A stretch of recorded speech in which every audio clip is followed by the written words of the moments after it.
जय गायत्री माता, जय गुरुदेव, जय माता जी। आगे गुरुदेव लिखते हैं, मनुष्य की समझ बड़ी विचित्र है। उसमें कभी कभी ऐसी बातें भी घुस जाती हैं जो सर्वथा अनुचित एवं अनावश्यक होती हैं। प्राचीन काल में नारी जाति का समुचित सम्मान रहा, पर एक समय ऐसा भी आया जब स्त्री जाति को सामूहिक रूप से हे पतित, त्याज्य, पातकी, अनधिकारी व घृणित ठहराया।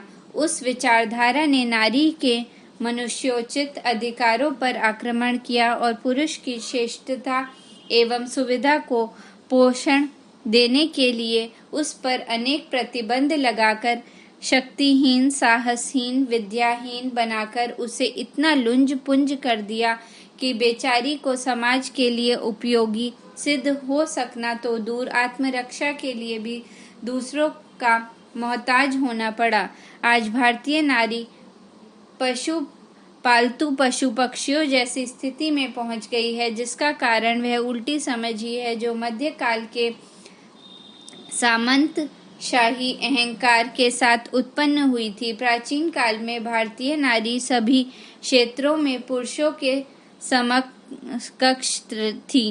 रथ के दोनों पहिए ठीक होने से समाज की गाड़ी उत्तमता से चल रही थी, पर अब एक पहिया क्षत विक्षत हो जाने से दूसरा पहिया भी लड़खड़ा गया। अयोग्य नारी समाज का भार नर को ढोना पड़ रहा है। इस व्यवस्था ने हमारे देश और जाति को कितनी क्षति पहुंचाई है, उसकी कल्पना करना भी कष्ट साध्य है। मध्यकालीन अंधकार युग की कितनी ही बुराइयों को सुधारने के लिए विवेकशील और दूरदर्शी महापुरुष प्रयत्नशील हैं। यह प्रसन्नता की बात है। विज्ञ पुरुष अनुभव करने लगे हैं कि मध्यकालीन संकीर्णता की लौह श्रृंखला से नारी को न खोला गया तो हमारा राष्ट्र प्राचीन गौरव को प्राप्त नहीं कर सकता। पूर्व काल में नारी जिस स्वस्थ स्थिति में थी, उस स्थिति में पुनः पहुंचने से हमारा आधा अंग विकसित हो सकेगा और तभी हमारा सर्वांगीण विकास हो सकेगा। इन शुभ प्रयत्नों में मध्यकालीन कुसंस्कारों की रूढ़ियों का अंधाधुकरण करने को ही धर्म समझ बैठने वाली विचारधारा अब भी रोड़े अटकाने से नहीं चूकती। ईश्वर भक्ति, गायत्री की उपासना तक के बारे में यह कहा जाता है कि स्त्रियों को अधिकार नहीं। इसके लिए कई पुस्तकों के श्लोक भी प्रस्तुत किए जाते हैं, जिनमें यह कहा है कि स्त्रियां वेद मंत्रों को न पढ़ें न सुने, क्योंकि गायत्री भी वेद मंत्र है, इसलिए स्त्रियां उसे न अपनाएं। इन प्रमाणों से हमें कोई विरोध नहीं, क्योंकि यह एक काल भारतवर्ष में ऐसा बीता है जब नारी को निकृष्ट कोटि के जीव की तरह समझा गया है। यूरोप में तो उस समय यह मान्यता थी कि घास पात की तरह स्त्रियों में भी आत्मा नहीं होती।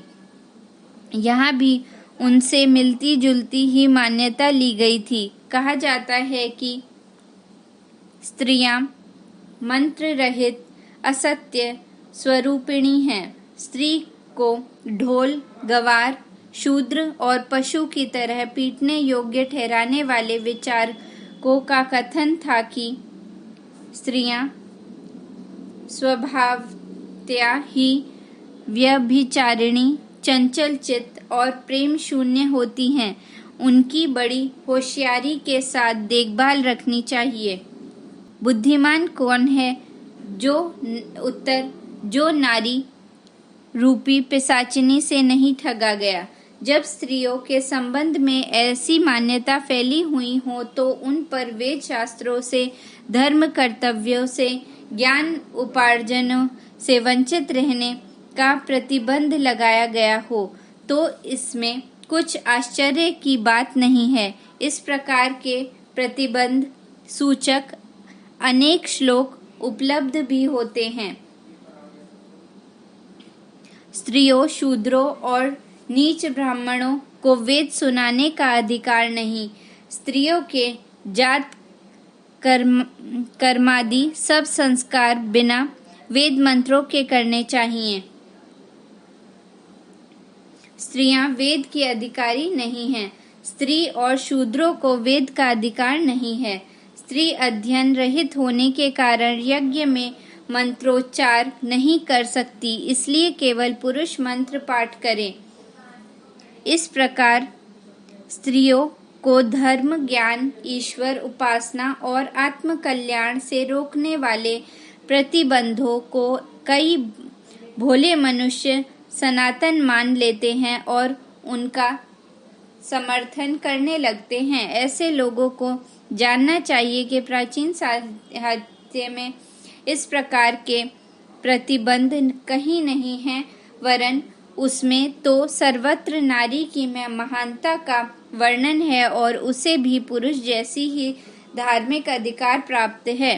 वह प्रतिबंध तो कुछ काल तक कुछ व्यक्तियों की एक सनक के प्रमाण मात्र है। ऐसे लोगों ने धर्म ग्रंथों में जहाँ तहाँ अनर्गल श्लोक ठूसकर अपनी सनक को ऋषि प्रणीत सिद्ध करने का प्रयत्न किया है। भगवान मनु ने नारी जाति की महानता को मुक्त कंठ से स्वीकार करते हुए लिखा है, स्त्रियां पूजा के योग्य हैं, महाभाग हैं, घर की दीप्ति हैं, कल्याणकारिणी हैं, धर्म कार्यों की सहायिका हैं। स्त्रियों के अधीन ही स्वर्ग है। जहाँ स्त्रियों की पूजा होती है वहाँ देवता निवास करते हैं और जहाँ उनका तिरस्कार होता है वहाँ सब क्रियाएं निकल जाती हैं। जिन मनु भगवान की श्रद्धा नारी जाति के प्रति इतनी उच्च कोटि की थी, उन्हीं के ग्रंथ में यंत्र तंत्र स्त्रियों की भरपेट निंदा और उनकी धार्मिक सुविधा का निषेध है। मनु जैसे महापुरुष ऐसी परस्पर विरोधी बात नहीं लिख सकते। निश्चय ही उनके ग्रंथों में पीछे वाले लोगों ने मिलावट की है। इस मिलावट के प्रमाण भी मिलते हैं। देखिए, प्राचीन काल में कोई प्रामाणिक मनुस्मृति थी और उसकी मेधातिथि ने उचित व्याख्या की थी। दुर्भाग्यवश वह पुस्तक लुप्त हो गई। तब राजा मदन ने इधर उधर की पुस्तकों से उसका जीर्णोद्धार किया। केवल मनुस्मृति तक यह घोटाला सम्मिलित नहीं है, वरन अन्य ग्रंथों में भी ऐसी ही मिलावटें की गई हैं और अपनी मनमानी को शास्त्र विरुद्ध होते हुए भी शास्त्र वचन सिद्ध करने का प्रयत्न किया गया है। स्वार्थी लोग कहीं ग्रंथों के वचनों को प्रक्षिप्त कर देते हैं, कहीं निकाल देते हैं, कहीं जानबूझकर, कहीं प्रमाद से उन्हें बदल देते हैं। इस प्रकार प्राचीन ग्रंथ बड़े अस्त व्यस्त हो गए हैं। जिन दिनों यह मिलावट की जा रही थी, उन दिनों भी विचारवान विद्वानों ने इस गड़बड़ी का डटकर विरोध किया था। महर्षि हारित ने इन स्त्री द्वेषी उल जलूल उक्तियों का घोर विरोध करते हुए कहा था, स्त्रियां शूद्रों के समान नहीं हो सकती। शूद्र योनि से भला ब्राह्मण, क्षत्रिय, वैश्य की उत्पत्ति किस प्रकार हो सकती है? इसलिए स्त्रियों को वेद द्वारा संस्कृत करना चाहिए। नर और नारी एक ही रथ के दो पहिए हैं, एक ही शरीर की दो भुजाएं हैं, एक ही मुख के दो नेत्र हैं, एक के बिना दूसरा अपूर्ण है। दोनों अर्ध अंगों के मिलन से एक पूर्ण अंग बनता है। मानव प्राणी के अविंचित दो भागों में इस प्रकार की असमानता, द्विधा, नीच ऊंच की भावना पैदा करना भारतीय परंपरा के सर्वथा विपरीत है। भारतीय धर्म में सदा नर नारी को एक और अविच्छिन्न अंग माना है।